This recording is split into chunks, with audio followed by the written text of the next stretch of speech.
How to unhide apps on your iPhone. Let's get started. For that, first of all, simply open up your settings. Inside settings, scroll below, tap on screen time. Inside screen time, scroll below again, tap on content and privacy restriction.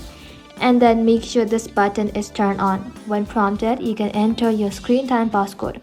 After that, tap on iTunes and App Store purchases and then select installing apps, then set it to allow. Now after that, you need to go ahead and simply head back to your home screen, open the App Store on your iPhone, and then tap on the search bar at the very bottom. Now search for the app you want to unhide. And just like that, if it appears, you can simply tap on download to install it again. After that, you can simply check your app folder to see if the app is hidden in one of them or not. Simply tap on the folder to open it and find your hidden app.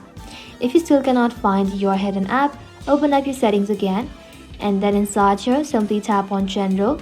Inside General, scroll below again, tap on Transfer or Reset iPhone. Then tap on Reset.